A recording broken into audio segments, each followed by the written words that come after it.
সুপ্রিয়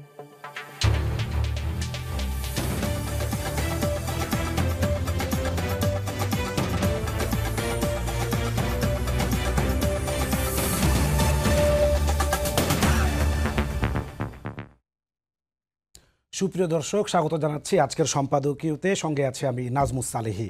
জুলাই সনদ বাস্তবায়নের প্রসঙ্গ এখন আলোচনার টেবিল থেকে রাজপথের আন্দোলনে। 18 সেপ্টেম্বর থেকে কয়েকটি ইসলামী দল বিভিন্ন কর্মসূচির মাধ্যমে আন্দোলনের ঘোষণা করেছে ইতোমধ্যে। অথচ জুলাই সনদ প্রণয়ন, বাস্তবায়ন, পদ্ধতি নির্ধারণে রাজনৈতিক দলগুলোই নিয়ামক ভূমিকায়। জাতীয় ঐক্যমত্য কমিশন কাজ করছে সরকার ও রাজনৈতিক দলগুলোর সমন্বয়কের মতো। রাজনৈতিক দলগুলোর মতৈক্য প্রতিষ্ঠার দায়িত্ব দলগুলোরই, কিন্তু তারা এখন মুখোমুখি। সর্বশেষ রাজপথে নেমেছে তারা। প্রশ্ন হচ্ছে, তাদের দাবি পূরণ করবে কে? কার কাছে দাবি তাদের? সাম্প্রতিক রাজনীতির নানা দিক নিয়ে আজকের সম্পাদকীয় ঐক্যমত্যের টেবিল থেকে রাজপথে। আর এসব নিয়ে কথা বলতে আমাদের স্টুডিওতে আজ উপস্থিত হয়েছেন অ্যাডভোকেট সৈয়দা আসিফা আশরাফি পাপিয়া, বিএনপির সাবেক সংসদ সদস্য, এবং তার সঙ্গে সহ আলোচক হিসেবে আছেন ইনকলাব মঞ্চের মুখপাত্র শরীফ ওসমান হাদি। আপনাদের দুজনকেই স্বাগত জানাচ্ছি আমাদের আজকের অনুষ্ঠানে। দর্শক, আপনারাও চাইলে অংশ নিতে পারবেন অনুষ্ঠানে। এই জন্য আপনাদের ফোন করতে হবে টেলিভিশনে দেখানো নম্বরে। এছাড়া ফেসবুকের মাধ্যমেও আপনাদের মতামত পাঠাতে পারেন। আলোচনার যাব তার আগে জেনে নিব আমরা আজকের দিনের প্রধান প্রধান শিরোনামগুলো।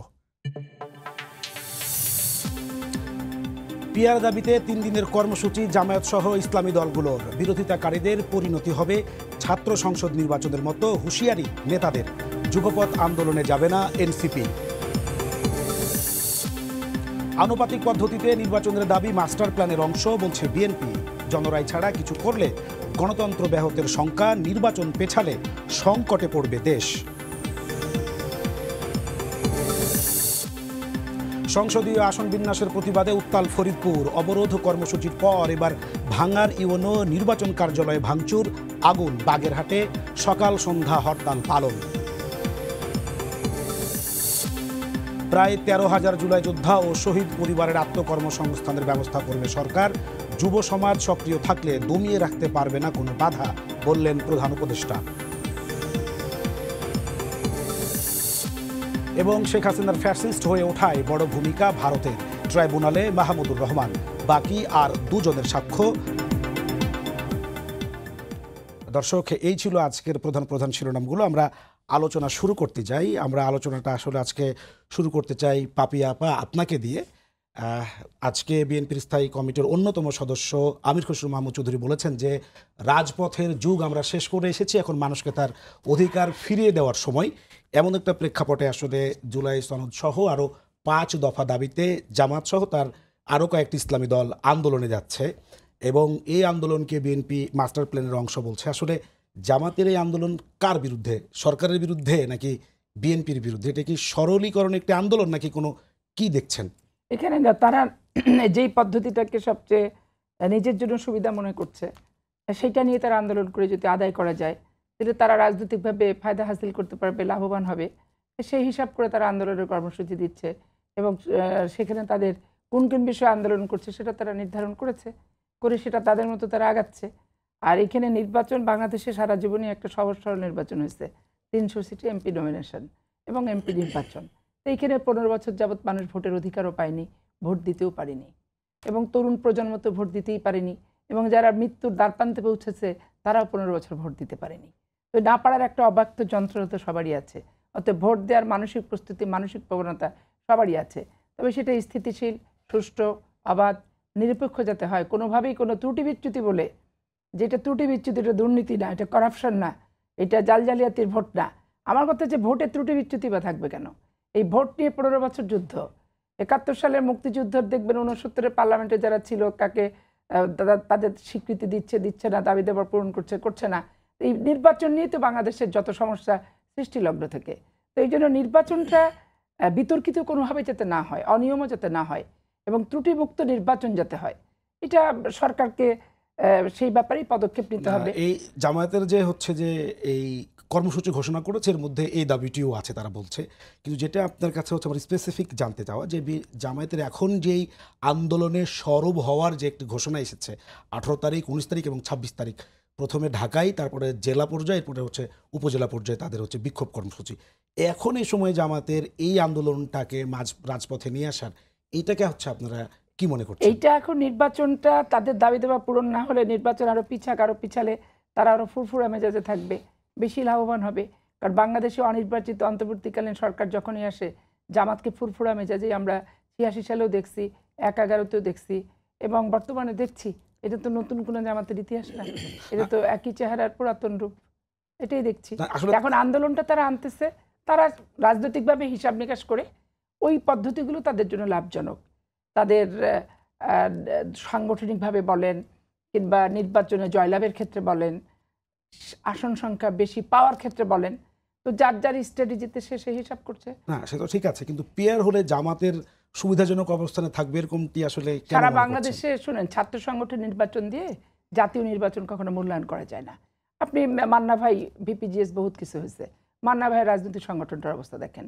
নূর সাম্প্রতিককালে যেভাবে হোক কষ্ট সৃষ্ট করে একটা মানে নির্বাচনের পরিবেশ নাই, পাতানো নির্বাচন, তারপরে সে হয়েছে, তার রাজনৈতিক সংগঠনের অবস্থা দেখেন যে বাংলাদেশে 300 আসনে প্রার্থী দেওয়ার মতো, ফাইটিং করার মতো, জিতে আসার মতো কন্টেস্টিং কোনো সংগঠন হয়েছে কিনা।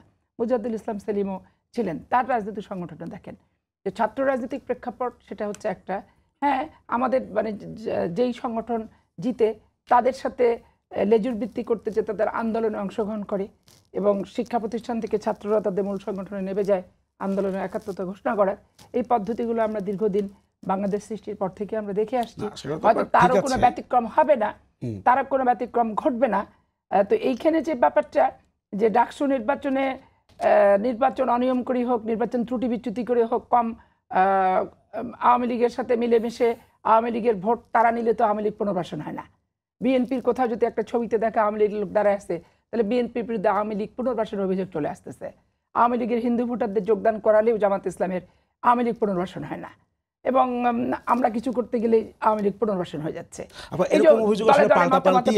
আমরা হচ্ছে সেই বিষয়ে আপনার কাছে আরো পার্থক্য আছে। এখন আমাদেরকে পুনর্বাসনের অভিযোগে দেশ ছাড়া করার হুমকি আমরা পেয়ে গেছি অলরেডি। যে আওয়ামী লীগের যা পরিণতি হয়েছে সেটা আমাদের উপভোগ করতে হবে। এই মাটি কামড়ে আমরা অভিযোগ জামায়াতের পক্ষ থেকে যেমন বিএনপির বিপক্ষে আছে, জামাতি বলেছে তা না, শুধু যে জামাতি বলেছে তা না, এনসিপিও বলেছে। আমি জামাতকে এককভাবে দায়ী করতে পারি না, উভয়ের প্রতি কিন্তু এই ধরনের অভিযোগ আছে। কিন্তু আমরা, আপনি এখন 71-এর মুক্তিযুদ্ধের সঠিক ইতিহাস যদি তুলতে যান, ইতিহাস তো আপনি পাল্টায় ফেলতে পারবেন না। ইতিহাস আপনি আওয়ামী লীগের মতো শেখ মুজিবের পরিবারই মুক্তিযুদ্ধ করছে, এই যে বিকৃত ইতিহাস আর ভুয়া সার্টিফিকেট দিয়ে মুক্তিযোদ্ধাদের পুনর্বাসন করার ব্যক্তিগত এবং দলীয় যে প্রচেষ্টা, এটা তো আমরা ঘৃণা করি। কিন্তু মুক্তিযুদ্ধের ইতিহাস, এই ইতিহাস আপনি বিকৃত করতে পারবেন না। এই ইতিহাস বলতে গেলে যদি বলে যে আমরা আওয়ামী লীগের সুরে কথা বলছি, আমাদের আওয়ামী লীগের যা পরিণতি সেই পরিণতি ভোগ করতে হবে। তো বাংলাদেশে আমাদের এই মাটি আঁকড়ে কামড়েই আমরা পড়ে আছি। 71-এর মুক্তিযুদ্ধ, স্বৈরাচার বিরোধী আন্দোলন এবং 1/11-তে বিশেষ করে দেশান্তর হওয়ার বহুত সুযোগ ছিল বেগম খালেদা জিয়ার, কিন্তু বেগম খালেদা জিয়া কোনো সুযোগই গ্রহণ করেনি। উনিও যেমন মাটি কামড়ে পড়ে আছে, আমরা মাটি কামড়ে পড়ে আছি। 15 বছরের আন্দোলন, জেল গেছে, জুলুম গেছে, আমরা সবাই মামলা খেয়েছি, দেশ তো ছাড়িনি। অতএব এই দেশের মুক্তিযোদ্ধা এবং স্বাধীনতার ঘোষক রাষ্ট্রপতি জিয়ার প্রত্যক্ষ অংশগ্রহণ আছে। যে দেশ পুনর্গঠনে, গণতন্ত্র উদ্ধারে দেশনেত্রীর নেতৃত্বে বিএনপির ভূমিকা আছে। এই দেশ ছাড়ার হুমকি দিতে হবে। আমরা দেশ ছাড়বো কেন? কারণ আমরা মেড ইন পাকিস্তানিও না, মেড ইন ইন্ডিয়ার না, আমরা মেড ইন বাংলাদেশ। আসলে আপা, আমরা আসলে বলছি যে এখন বাংলাদেশপন্থী রাজনীতি করারই সময়। আসলে এখন একে অপরকে নিজেদের মধ্যে বিভেদ তৈরি হবে আসলে ট্যাগিং দিয়ে। কিন্তু হাদি ভাই, একটু অন্য প্রসঙ্গে আপনার কাছে জানতে চাই, সেটা হচ্ছে যে আপনারা দীর্ঘদিন থেকে বলেছেন যে জুলাই সনদটা দ্রুত বাস্তবায়ন করার জন্য আপনার ইনকলাব মঞ্চের এই জন্য কিন্তু শক্তিশালী আন্দোলনও আমরা দেখেছি। এখন অনেকটা সময় তো পেরিয়ে গেছে, জুলাই গেছে, অগাস্ট, এখন সেপ্টেম্বরও পার হয়ে যাচ্ছে, সামনে নির্বাচন। এই জায়গায় আসলে জামাত ইসলামীর ওই জায়গাটার সঙ্গে আপনারা কি একমত, বা ইসলামী আন্দোলন থেকে অন্য দলগুলো যারা এই আন্দোলনটা মাঠে নিয়ে আসছে তাদের দাবি হচ্ছে জুলাই সনদের ভিত্তিতেই আসলে এই নির্বাচনটা হতে হবে সামনে, এই বিষয়ে আপনাদের আসলে অবস্থান কি? ধন্যবাদ। মানে জামাত ইসলামী আজকে যেটা বলেছে, সম্ভবত তাদের 5 দফার প্রথম দফা যে জুলাই সনদের ভিত্তিতে নির্বাচন হতে হবে, আমি একটু বিনয়ের সাথে জানিয়ে রাখতে চাই যে জামাত ইসলামী এইটা বড় করে বলবার অনেক আগে ইনকিলাব মঞ্চ কয়েক দফা সংবাদ সম্মেলন করে আমরা খুবই ক্লিয়ারলি বলেছি যে আমাদের নির্বাচন ফেব্রুয়ারিতেই হতে হবে, বরং যদি ডিসেম্বরেও করা যায় কোনো সমস্যা নাই, যদি প্রস্তুতি নিয়ে। কিন্তু সেই নির্বাচনের ম্যান্ডেট কী হবে সেটা নিয়ে আমরা দুটো কথা হাজারবার বলেছি। প্রথমটা হলো অবশ্যই জুলাই সনদের ভিত্তিতে নির্বাচন হতে হবে। এখানে একটু ক্লারিফিকেশন দরকার যে এই জুলাই সনদের যে ভিত্তিতে নির্বাচন হবে, তাহলে এখন তো পার্লামেন্ট নাই, এটাকে কিভাবে রেটিফাই করবে আমরা এটাও ক্লিয়ার করেছি। জুলাই সনদের অনেকগুলো ইস্যু আছে, যদি রাজনৈতিক দলগুলো ঐক্যমত্যে পৌঁছাতে পারে তাহলে অনেকগুলো আছে যেগুলো রাষ্ট্রপতির অধ্যাদেশ বলেই এখনই সেটাকে অ্যাক্টিভ করা সম্ভব, এবং বাকি যেগুলো থাকবে সংসদে করতে হবে সেটারও টাইম ফ্রেমওয়ার্ক বেঁধে দিয়ে সকল রাজনৈতিক দলের সিদ্ধান্তে সাইন করতে হবে, চার্টার করতে হবে যে আমরা যে বলেছি উচ্চকক্ষ করব, সেই উচ্চকক্ষ কতদিনের মধ্যে করব। যেমন বিএনপি একটা ব্যাপার ক্লিয়ার করেছে, তারা বলেছে যে জুলাই সনদের যেই ব্যাপারগুলো সংবিধানে ইনকর্পোরেট করতে হবে তারা বলেছে 2 বছর। আমরা বলেছি ওকে, তারা 2 বছর বলেছে, কিন্তু এক্ষেত্রে আমাদের দাবি হলো এটা সর্বোচ্চ 6 মাস ইজ মানে গুড এনাফ। যেহেতু এই ব্যাপারে ঐক্যমত্য একটা হয়েই গেছে, সুতরাং 6 মাসের মধ্যে এখন সময়টা আরও 2 মাস বাড়ানো যায় কিনা কমানো যায় এটা নিয়ে আলাপ হতে পারে, কিন্তু আমরা বলেছি জুলাই সনদের ভিত্তিতেই নির্বাচন হতে হবে। সেটা যদি না হয় তাহলে আমাকে বলেন, ঠিক পুরাতন কাঠামোর সব কিছু পুরাতনের মধ্য দিয়ে আপনি কি করে ঈদের মতো একটা উৎসব মুখর নির্বাচন করবেন? মানুষ কেন লাইন ধরে নির্বাচন দিবে সেই পুরনো কাঠামোর পুরনো ব্যবস্থাপনার মধ্য দিয়ে? বরং এখনও তো আমরা বলি এই যে আমাদের নির্বাচন আমরা কতটুকুন ভালো করতে পারবো জানি না, কারণ প্রধান নির্বাচন কমিশনার বলেছেন যে যারা তার কমিশনার তাদের বিগত 2টো নির্বাচনের অভিজ্ঞতা আছে। তো বিগত 2টো নির্বাচন হলো দিনের ভোট, রাতে ব্যালট ভরা, বাক্স পুরো খালি করে ফেলা অথবা ভরে ফেলা, ক্যান্ডিডেটদেরকে বাড়ি ছাড়া করা। তো সেই এক্সপিরিয়েন্স যদি এবারও কাজে লাগানো হয় তাহলে তো মানে এটা কি করে মনে করেছেন জানি না। আমাদের প্রথম দফা ছিল যে জুলাই সনদের ভিত্তিতে নির্বাচন, দ্বিতীয় যেটা ছিল এটা কতটুকুন বাস্তবায়ন করবে রাজনৈতিক দল সেটা আমরা জানি না, কিন্তু আমাদের বলার কাছে আমরা বলতেই থাকবো যে আজ হোক 10 বছর পরে হোক, সেটা হলো এই নির্বাচনের ম্যান্ডেটটা কি হবে। আমরা বলেছি এই নির্বাচনের ম্যান্ডেট হবে নতুন বাংলাদেশে নতুন সংসদে জনগণের জন্য একটি নতুন সংবিধান প্রণয়ন করবে রাজনৈতিক দলগুলো মিলে। কারণ এই যে মুজিববাদী বাকশালী ফ্যাসিবাদের সংবিধান, এই সংবিধানকে বেগম জিয়া পর্যন্ত বলেছিলেন যে এটাকে ছুঁড়ে ফেলা হবে। এই সংবিধানের তো আর কোনো থাকে না, যখন বাকশালের মধ্য দিয়ে এই সংবিধানটাকে নাই করে দেওয়া হয়েছে, গণতন্ত্রকে মাটি দিয়ে করে হয়েছে, সেখানে পৃথিবীর এমন নজির আছে কিনা আমার জানা নাই যে শহীদ প্রেসিডেন্ট জিয়াউর রহমান, যিনি মূলত সামরিক শাসক ছিলেন, সামরিক ফরমান জারি করে তিনি গণতন্ত্র ফিরিয়েছেন।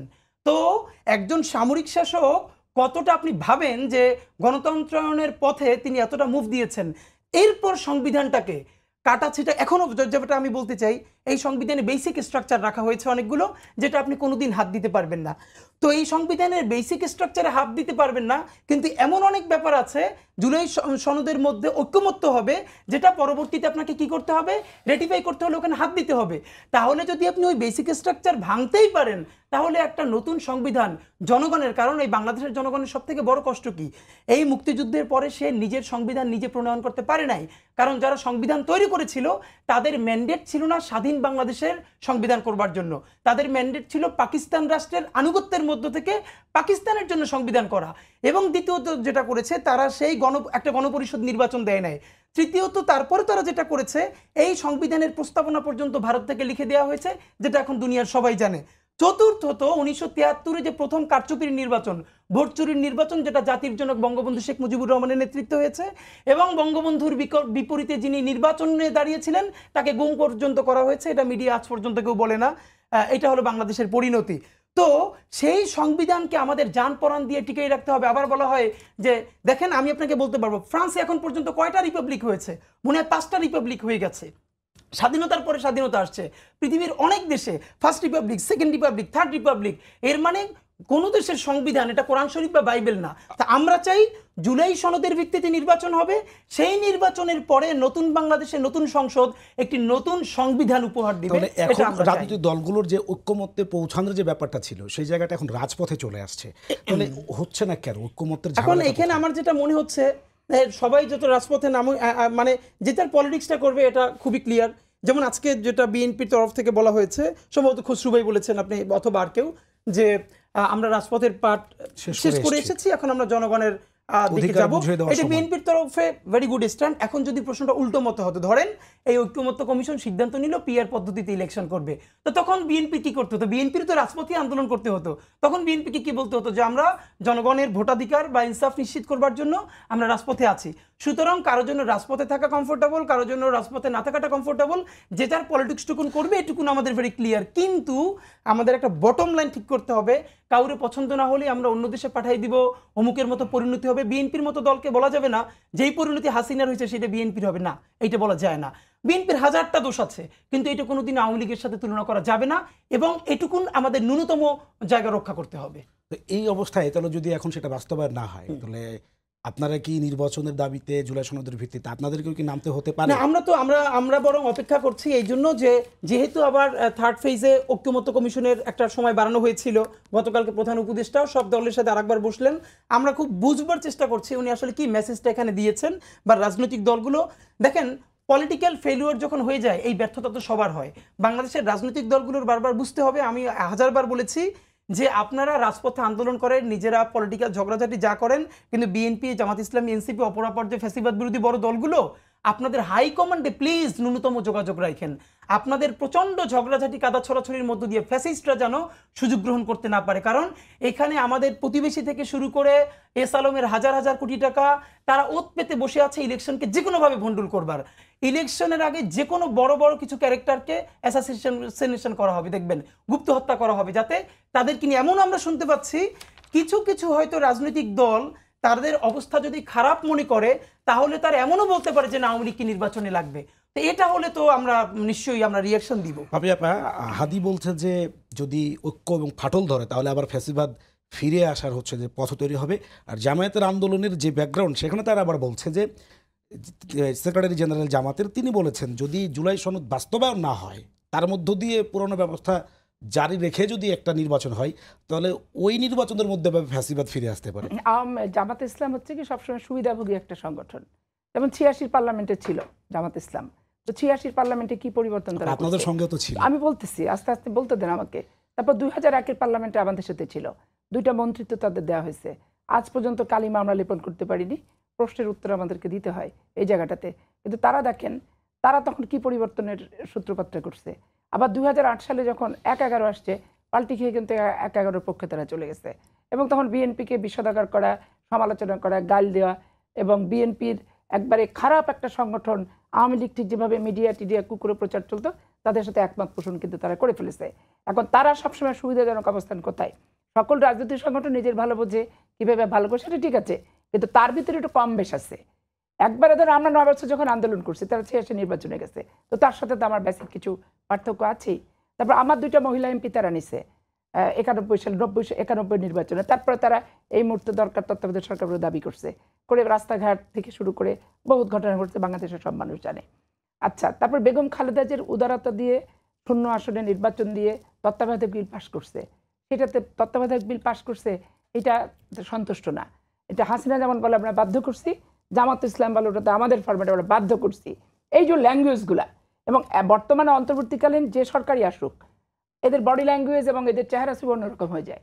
গোলাম পরোয়ার সাহেব ধানের শীষ নিয়ে ভোট করছে 18 সালে, অথচ তার এমন বডি ল্যাঙ্গুয়েজ মনে হচ্ছে ধানের শীষ মানে একটা বাংলাদেশের নিষিদ্ধ কিছু। তো এইগুলো হয় কি, মানুষের এই যে যখন একটা নেতা ধানের শীষ নিয়ে 2 দিন আগে ভোট করে ধানের শীষ করে জিকির করলা, এখন ধানের শীষ একটা মনে হচ্ছে নিষিদ্ধ দিকে যাচ্ছে। কথায় কথায় এরকম অভিযোগ তো তারাও বিএনপির নামে বলতেছে যে এক সময় তারা জোটে রেখেছে, এখন আবার রাজাকার বলতেছে। তারাও তো এরকম বিএনপির বিরুদ্ধে বলতেছে। রাজাকার জোটে আমরা রেখেছি, অস্বীকার করব না। স্বাধীনতা বিরোধী বলেই তো জোটে রেখেছি, যে বাংলাদেশের দেশ গঠনের করার জন্য। স্বাধীনতা বিরোধী ইতিহাসটা মুছে ফেলার জন্য জোট করিনি। এই স্বাধীনতা বিরোধী ইতিহাসটা পাল্টে দিয়ে আমি অস্বীকার করব না ওরা মুক্তিযোদ্ধা, ওরা স্বাধীনতা বিরোধী না, এই আইডিওলজির ভিতরে আমি কিন্তু জোট করিনি।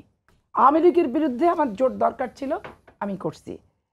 তারপরে এখন দেখেন যে জুলাই সনদ নিতে কারো কোনো দ্বিমত নাই, এখানে কোনো মত পার্থক্য নাই, ঐক্যমতের ভিত্তিতেই কিন্তু পাস হয়েছে। এখন ব্যাপারটা হচ্ছে যে আগে করে ফেলে নির্বাচন দিতে হবে, আর পার্লামেন্ট যে করবে, আস্থা অনাস্থার যে বিষয়টা আসছে, এখন আস্থা অনাস্থা নিজেদের ভিতরে দূর করতে হবে, পরে এমন একটা পদ্ধতিতে যেতে হবে, সেটা স্বাক্ষরী বলেন, কমিটমেন্টই বলেন, দেশ জাতির কাছে, যে যেই নির্বাচিত হোক অন্ততপক্ষে জুলাই সনদের যে স্বাক্ষরটা তারা করবে, এইটা নিয়ে অদূর ভবিষ্যতে অস্বীকার করার কি দূরে চলে যাওয়ার, পিছলানোর কোনো সুযোগ যাতে না থাকে, তাহলে তো ঝামেলাটা মিটে যায়। মানে একবার রাজপথে স্ট্যান্ডবাজি করলাম যে এই সনদ কার্যকর না হলে নন ইস্যুকে ইস্যু করা, ঐক্যমত্য হয়েছে, এটাকে ইস্যু করার কি আছে আন্দোলনের? আমি তো ইস্যুর কোনো জায়গা দেখি না। না, তারা বলছে যে ফেব্রুয়ারির আগেই এটা বাস্তবায়ন করতে হবে এবং তার অধীনেই আসলে জাতীয় সংসদ না, নির্বাচনটা হতে হবে। ফেব্রুয়ারির অধীনে ফেব্রুয়ারির মধ্যে বাস্তবায়ন করতে হবে। ফেব্রুয়ারিতে এটা বসে আলোচনা হয় না, কর্মসূচি দিয়ে আলোচনা হয়, মাঠ ঘোলা করে আলোচনা হয়, তার মানে জামাতের এই মাঠ কর্মসূচি ঘোলা করে আলোচনা হয়। মাঠ ঘোলা। আচ্ছা, হ্যাঁ, তার আপনি মাঠ ঘোলা করে কেন? আলোচনা যখন ঐক্যমত করছি, মাঠ ঘোলা করে এসে তো ঐক্যমত করিনি। মাঠ ঘোলা করে ঐক্যমত করছি। একটা ছাত্র জনতার বিপ্লব অস্বীকার করার সুযোগ আছে? আমার সম্মান না দেখায় কোনো বিষয় আছে? আমি অস্বীকার করলে তো আমি সবই অস্বীকার করবো। তাহলে 71-এর মুক্তিযুদ্ধ থেকে, 52-র ভাষা আন্দোলন থেকে, এরশাদ বিরোধী আন্দোলন থেকে সবই তাহলে অস্বীকার করার প্রবণতা হয়ে যাবে। তো অস্বীকার তো একটা আমি করব না। ইতিহাসে বিকৃত করা কিন্তু আর ইতিহাস বিকৃত প্রতিরোধ করা, এই দুটো দায়িত্ব আমাদের সবার। কিন্তু সময়ও তো একটু পেরিয়ে যাচ্ছে, নির্বাচনের তো সামনে, নির্বাচনের ডামাডোল এগুলো বাজলে। ইস্যু নিয়ে আসতেছে যে, কারণ অন্তর্বর্তীকালীন সরকারের মেয়াদ যত বৃদ্ধি পাবে তত জামাত ইসলাম লাভবান হবে। তাদের পলিটিক্যালি তারা ভাবছে যে লাভবান হবে, কারণ কোনো সরকার ধরেন নির্বাচন হয়ে গেলে তো নির্ধারিত হয়ে গেল কারা রাষ্ট্রীয় ক্ষমতা আসলো, কারা বিরোধী দলে গেল। কিন্তু এখন তো লেবাস টেবাস বডি ল্যাঙ্গুয়েজ রাষ্ট্রীয় ক্ষমতা যাওয়ার মতো, এই ক্ষমতা পৌঁছে গেছে দ্বার প্রান্তে। তো এই ক্ষমতার দ্বার প্রান্তে পৌঁছে গেছি, এটা আর যত ডিলে হবে এই দ্বার প্রান্তে পৌঁছে যাওয়ার যে বহিঃপ্রকাশটা তারা ঘটাতে পারছে। কিন্তু যখন নির্বাচন হয়ে যাবে, যদি দ্বার প্রান্তেও না পৌঁছায়, তখন তার সেই ল্যাঙ্গুয়েজটা চলবে না। চলবে কি? তো এই জন্য ফাঁকা মাঠে আওয়াজ দিতে প্রবলেমটা কোথায়? তা আপনি বলছেন যে জামায়াতের এই আন্দোলন হচ্ছে ফাঁকা মাঠে আওয়াজ ফাঁকা দেওয়ার মাঠে মতো। আওয়াজ বলে না, ফাঁকা মাঠে আওয়াজটা আমি এই সেন্সে আপনাকে বললাম যে আমি নির্বাচনও চাই, আবার আমার যা যা আছে সব করে দিতে হবে। তাহলে কি হলো?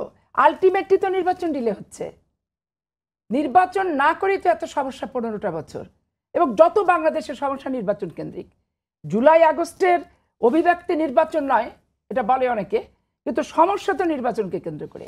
হাদি ভাই, একটু আপনার কাছে এটা যেতে চাই। অস্বীকার করার সুযোগ তো নাই। জি, আপা বলছিলেন যে শুধুমাত্র এই জুলাই আগস্টের যে আন্দোলন তা শুধু নির্বাচনকে কেন্দ্র করে হয়নি, এবং যেটা আপা বলছেন যে জামায়াতের এই আন্দোলনের মধ্যে একটি দুর্বিসন্ধি থাকতে পারে। যেটা আপনার কাছে আমার জানতে চাওয়া সেটা হচ্ছে যে এখন যে ইসলামী দলগুলো মোটামুটি বলা যায় তারা হচ্ছে যে একটা মানে তারা একটা জায়গায় চলে আসছে, বোঝা যাচ্ছে তাদের হয়তো একটা জোট হতে পারে। সেই জোট হলে কি আসলে ভোটের মাঠে কি কোনো আসলে প্রভাব পড়বে? আমার ধারণা এই জোটটা প্রথমত একটা ভোটের জোট হবে না। যেমন আমি খেয়াল করছিলাম যে আজকে যে হলো, এটা তো একটা ইসলামী যে দলগুলো, এটার মোটামুটি একটা, তো এরপরে কিন্তু কাছাকাছি অবস্থান কিন্তু এনসিপিরও আছে। এনসিপি পিআর চায় না, কিন্তু এনসিপিও কিন্তু জুলাই উচ্চকক্ষে PR সনদের চায়। উচ্চকক্ষা পিআর চায় এবং জুলাই সনদের ভিত্তিতে নির্বাচন চায়। একই চায় এবি পার্টিও, একই চায় গণপরিষদও। কিন্তু এর মানে এই যে জামাতের সাথে যে আন্দোলনটা, এটার সাথে যুগপতভাবে তারা নাই। আমি বরং যেটা বুঝতেছি সেটা হলো, হয়তো আমরা কয়েকদিনের মধ্যে দেখতে পারি এমন যে ইসলামী দলগুলো তো একটা মোর্চা করলো আন্দোলনের জন্য, এমন হলো অবাক হব না যে ধরেন এনসিপি, এবি পার্টি, গণ অধিকার পরিষদ, এরাও জুলাই সনদ এর নিরিখে নির্বাচন এবং এর বাস্তবায়নের ভিত্তিতে এরা আবার একটা কর্মসূচিতে এবং দলবদ্ধ আন্দোলনে যেতে পারে। এবং আমার মনে হয় যে ভোটের রাজনীতিতে কে কার সাথে জোট করবে, এই জোটটার এইখানে একটা মোটামুটি ড্যামো হবে, কিন্তু এটা চূড়ান্ত হবে না। চূড়ান্ত হবে না এই জন্য, নির্বাচন কবে হচ্ছে, কোন প্যাটার্নে হচ্ছে, এইটার উপরেও অনেক দল সিদ্ধান্ত নেবে শেষের দিকে যায়। ধরেন বাংলাদেশে এখন একটা গুরুত্বপূর্ণ জায়গা হলো হেফাজতে ইসলামের যে বিরাট সাপোর্টটা, তো হেফাজতে ইসলাম কার সাথে যাবে, এটা আমি যতটুকুন বুঝি হেফাজতে ইসলামের মধ্যে তো অনেকগুলো পলিটিক্যাল পার্টি আছে, ইসলামিক পলিটিক্যাল পার্টি। সো এরা হয়তো কেউ কেউ জামাতের সাথে জোট করবে, আবার কেউ কেউ বিএনপির সাথে জোট করবে। মানে সব জায়গায় বিভিন্ন, কারণ তাদের তো এই জায়গাটার ভিন্নতা আছেই বিভিন্ন জায়গা থেকে। আমাদের বরং যেটা আপা যেটা বলছিলেন যে বাংলাদেশের যে সমস্যাটা, সেটা তো হচ্ছে মূলত নির্বাচন। আমি এটাকে আরেকটু প্রিসাইসলি বলতে চাই যে যতগুলো সমস্যা হয়েছে এর মূলে ছিল আসলে নির্বাচন, এক্স্যাক্টলি না, ত্রুটিপূর্ণ নির্বাচন। ওই ত্রুটিপূর্ণ নির্বাচনের কারণেই দেখেন এই যে হাসিনার ত্রুটিপূর্ণ নির্বাচন, সেই এরপর তো নির্বাচনই নাই, এরপরে ফ্যাসিবাদ। তো এখন আমাদের হলো কি, আমরা একটা ভালো নির্বাচন কেন চাই? ভালো নির্বাচন মানে নির্বাচন চাই না, আমরা ভালো নির্বাচন চাই। তো প্রথম কথা হলো, আমরা ফেব্রুয়ারি হোক ডিসেম্বর হোক, ইলেকশন তো লাগবে। এই ইলেকশনটা যদি ডিসেম্বরে হয়, ফেব্রুয়ারিতে হয়, বর্তমান যে অবস্থা তাতে আমরা একটা কতটুকুন ভালো ইলেকশন পাবো। জাহাঙ্গীরনগর বিশ্ববিদ্যালয়ের মতো একটা বিশ্ববিদ্যালয় অলমোস্ট 45 ঘন্টা লেগেছে মনে হয়, আরো বেশি, আর 10 থেকে 11,000 ভোটারের করতে। এরপরে ঢাকা বিশ্ববিদ্যালয়ে এটা খুব দ্রুত হয়েছে, কিন্তু ইলেকশনে তো কিছু মিসম্যানেজমেন্ট থাকবে।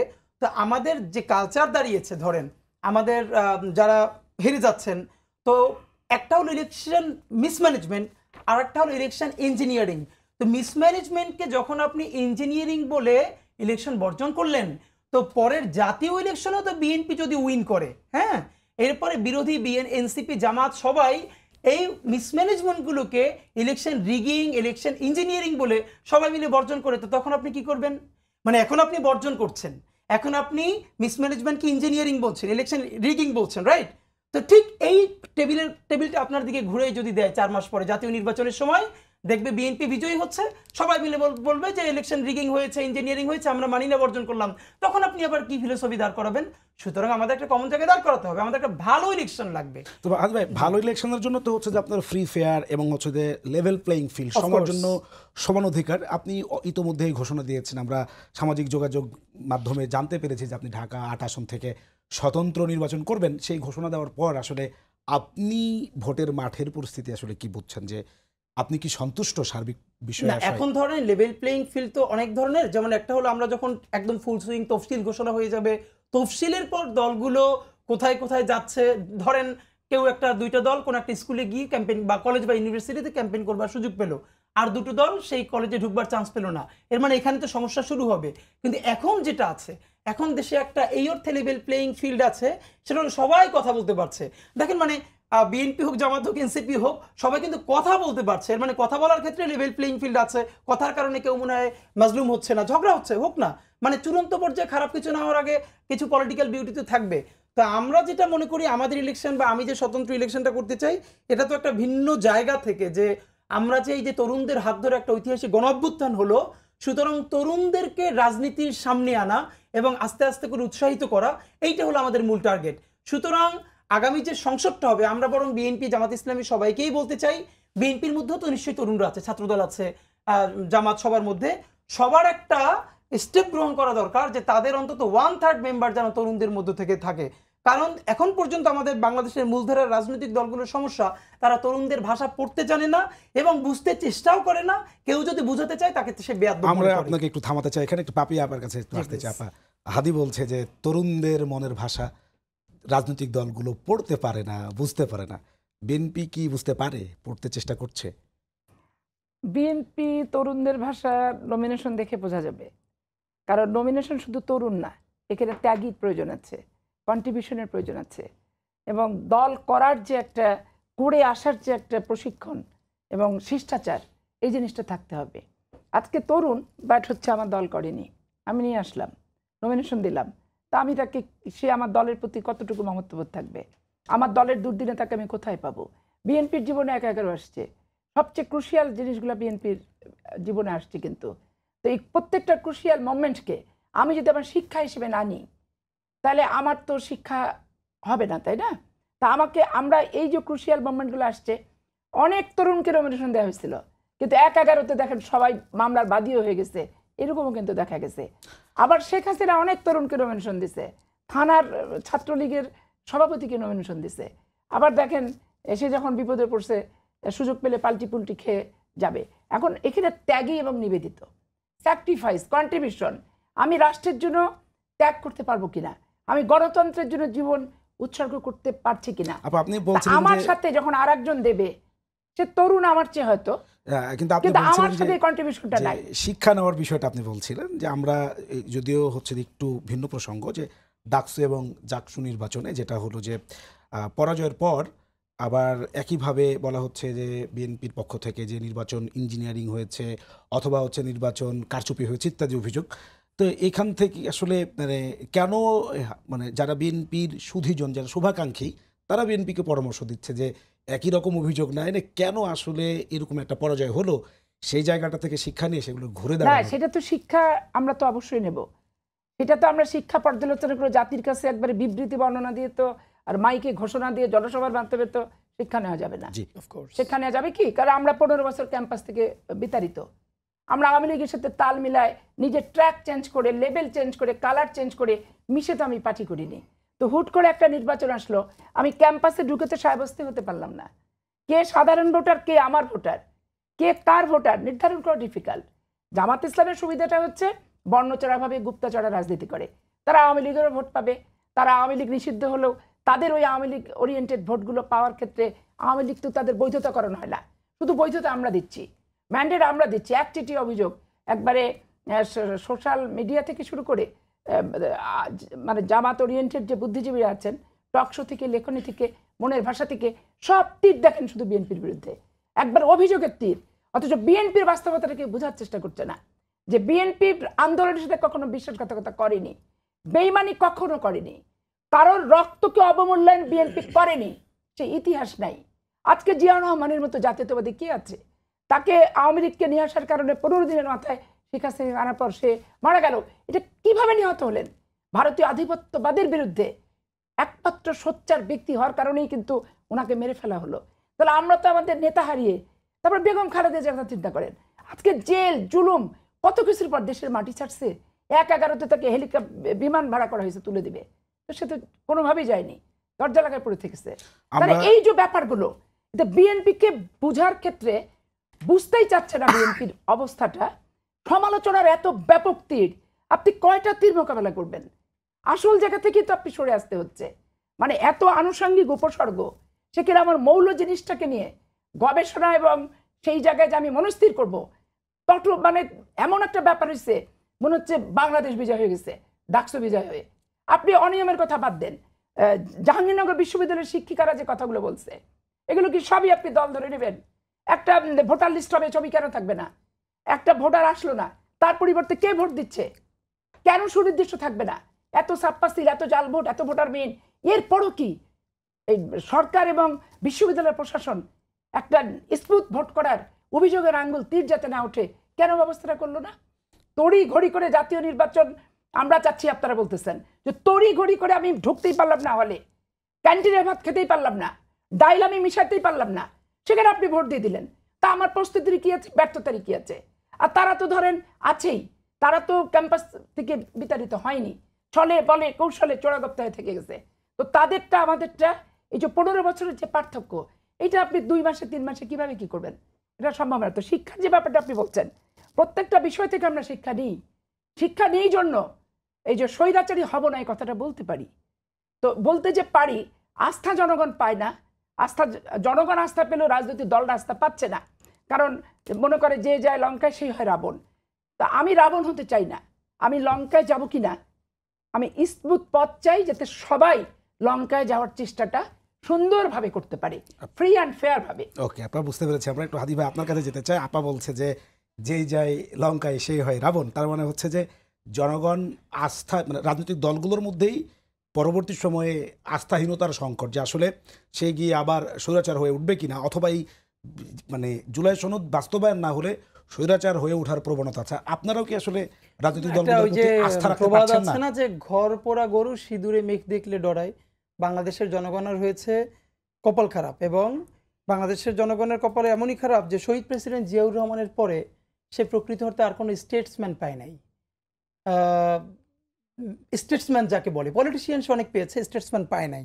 তো এটা তো আমাদের আসলে কালেকটিভ কপাল খারাপ, তকদির খারাপ। তো বরং এইখানে যেটা বাস্তবতা, ধরেন জনগণ যে বিশ্বাস করবে বাংলাদেশের রাজনীতিকরা, দেখেন আমরা শত বকাঝকা করার পরও দিন শেষে ট্রাস্ট তো করতে হবে পলিটিশিয়ানদেরই, মানে আমরা করতে বাধ্য, আর তো আমাদের কোনো সেকেন্ড স্কোপ নাই, এটাই করতে হবে। কিন্তু ফ্যাক্ট যেটা, ধরেন আমি যদি রিসেন্ট পাস্টের ক্ষেত্রে বলি, সেটা হলো বাংলাদেশের সমস্ত রাজনৈতিক দলগুলোর একটা তুমুল সমঝোতা এবং ঐক্য হয়েছিল স্বৈরাচার বিরোধী আন্দোলনে।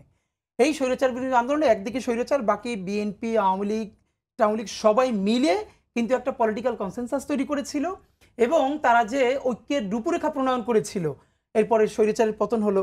আপনার নিশ্চয়ই মনে থাকবার কথা যে স্বৈরাচার পতনের পরে আমাদের রাজনৈতিক দলগুলো একটা মাত্র সিগনিফিক্যান্ট ব্যাপার বাস্তবায়ন ছাড়া আর সবগুলো থেকে সরে এসেছে, একটাও তারা বাস্তবায়ন করে নাই। যেই রূপরেখা রাজনৈতিক দলগুলো মিলে বসে একসাথে দিয়েছিল, একটা হলো সেটা প্রেসিডেন্সিয়াল সিস্টেম থেকে আপনার পার্লামেন্টারি সিস্টেমে ব্যাক করা। তো এছাড়া এই যে সকলে বসলো, মানুষ আন্দোলন করলো, স্বৈরাচারের পতন হলো, তারপরে যে যার ঘরে ফিরে গেল। তো এইরকম যেহেতু এক্সপিরিয়েন্স, বিটার এক্সপিরিয়েন্স বাংলাদেশের মানুষের আছে, সুতরাং সে তো কারো উপরে ট্রাস্ট করতে ভয় পাবে। এই জন্য জনগণকে তো আর বকাঝকা করেও লাভ হবে না।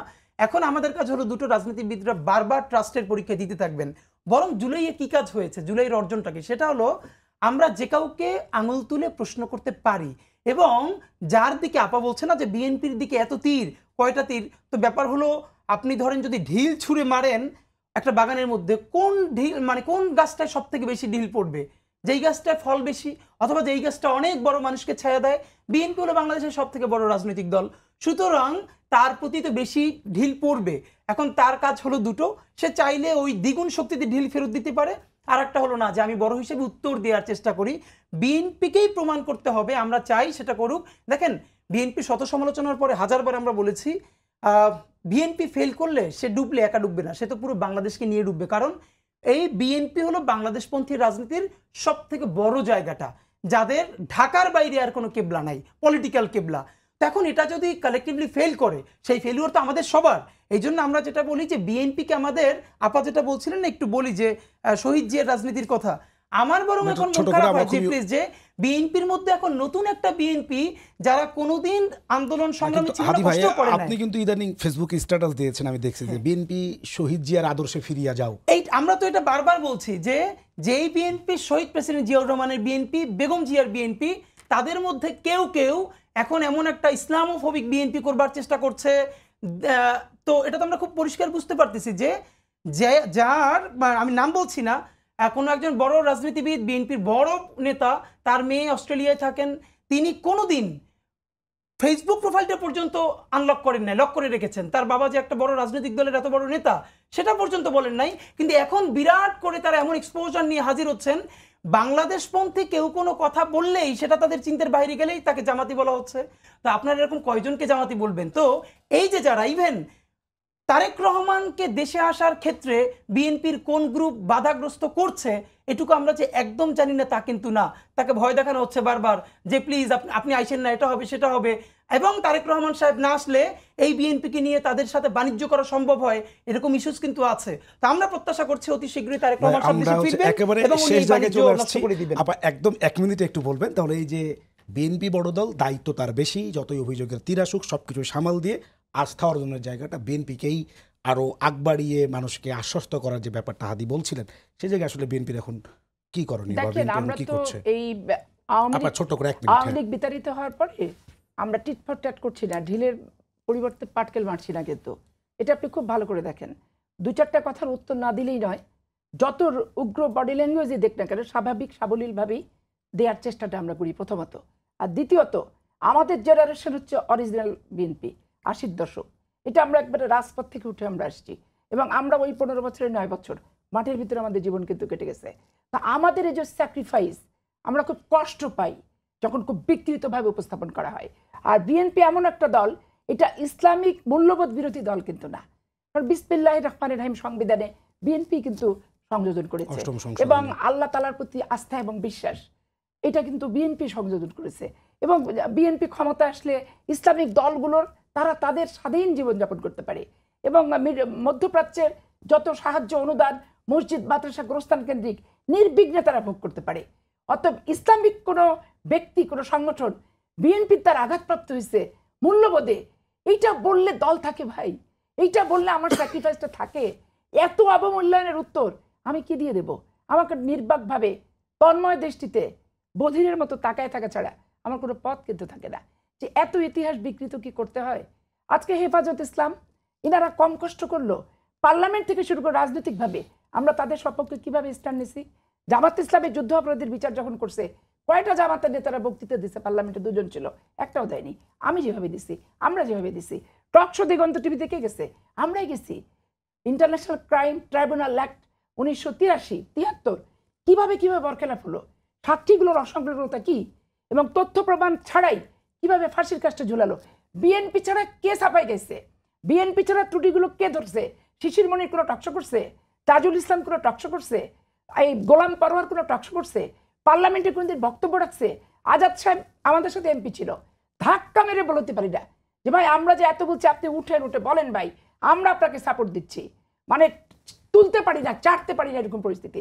তো আজকে একটা অনির্বাচিত সরকার আসছে, ইতিহাস নিজের ভুললে তো হবে না, কারণ কাপুরুষতা দেখায় এই পর্যায়ে আসছে। হঠাৎ করে আপনি বীর পুরুষ হয়ে গেলে আর আমাকে যদি বলেন এই দেশ তোমার না, আওয়ামী লীগের মতো তোমার শেষ পরিণতি, আমিও বলতে চাই এই দেশের মাটি কামড়ে পড়ে থাকবো। কে ছড়ায় কে হটায় এটা আমি দেখতে চাই, চ্যালেঞ্জ করে দিলাম আজকে আমি। আর ত্যাগী কন্ট্রিবিউশন আলারা অবশ্যই এরপরে ভুলভ্রান্তি করার কোনো সুযোগ নাই, তাদেরকেই রাজনীতি টানতে হবে, যারা বাংলাদেশের গণতন্ত্র, বাংলাদেশের মানুষ, বাংলাদেশের মাটি কামড়ে পড়ে থাকবো, জীবন যায় যাক, হাত থাক না থাক, নিজে বাঁচি আর না বাঁচি, এরকম প্রতিশ্রুতিবদ্ধ 80-র দশক থেকে আমাদের এই 25 পর্যন্ত আমাদেরকে তরুণ বলবেন না মধ্যবয়সী বলবেন, এগুলোর অভাব কিন্তু নাই। এবং আমরা সাচ্চার জাতীয়তাবাদী, ইসলামিক মূল্যবোধ চিন্তার চেতনা আমরা জাতীয়তাবাদী। আমার 90% মুসলিম কান্ট্রি, আমার এখানে সুযোগ আছে নাকি? কিন্তু আমি ইসলামকে রাজনীতিতে ব্যবহার করে অপব্যাখ্যা করে ফয়দা লুটার বিপক্ষে আমি একটা সোচ্চার কণ্ঠ।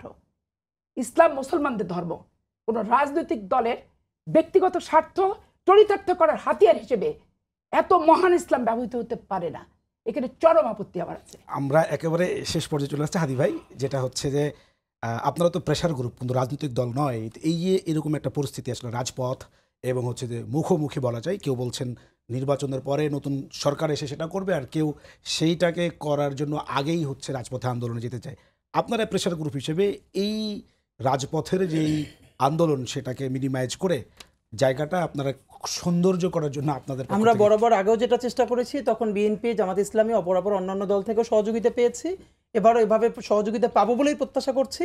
আমরা যেটা চাই যে একটা জায়গা খুব ক্লিয়ার, যে প্লিজ জুলাই সনদ, দেখেন আপা যেটা বলেছে, জুলাই সনদ কিন্তু পূর্ণাঙ্গ হয় নাই। ভাই, জুলাই সনদে একদম 20 এখন এমন সেকেন্ডের কিছু মধ্যে শেষ জিনিস করতে আছে হবে। যেটা এখনো কমপ্লিট হয় না, ওটাকে কমপ্লিট করবার জন্য প্রয়োজনে আমরা আবার সকল দলের কাছে যাব, হাতে পায়ে ধরবো, তবু আপনারা বসেন, ঝগড়া করেন, কথা বলেন, মীমাংসা আসেন, কিন্তু জুলাই সনদের ভিত্তিতেই নির্বাচন হতে হবে এবং সেই নির্বাচনটা আমাদের ঈদের উৎসবের মতো ঐতিহাসিক শ্রেষ্ঠ নির্বাচন হবে বলে আমরা বিশ্বাস করি, এবং দলগুলো অবশেষে সবাই একমতে পৌঁছাবে বলেও আমরা বিশ্বাস করি নির্বাচনের আগে। তাহলে এখন যে পরিস্থিতিটা সেইটা আসলে তাহলে হ্যাঁ, মানে একটু একটু আন্দোলন যে যার মতো করুক না, মানে পলিটিক্সের তো যে যার মতো করবে, বিএনপি করবে, জামাত করবে, নইলে তো পলিটিক্স থাকে না। কিন্তু আমরা মনে করি এই সমস্ত পলিটিক্যাল শেষে বিএনপিও তার জায়গা থেকে একটু সরে আসবে, জামাত সরে আসবে, এনসিপি সরে আসবে, কারণ politics is the art of compromise. এইটা যদি পলিটিক্যাল পার্টি করতে ব্যর্থ হয় তাহলে পুরো দেশের সবার, মানে আমরা সবাই একসাথে ফেল করব। হাদি ভাই, এতক্ষণ স্টুডিওতে এসে সময় দেওয়ার জন্য আপনাদের দুজনকে অসংখ্য ধন্যবাদ। দর্শক, এই ছিল আমাদের আজকের সম্পাদকীয়। সবাইকে ধন্যবাদ জানিয়ে শেষ করছি আজকের মতো। দেখা হবে আগামীকাল অন্য কোনো টপিকে, অন্য কোনো অতিথির সঙ্গে। সেই পর্যন্ত ভালো থাকুন, সুস্থ থাকুন, শুভরাত্রি।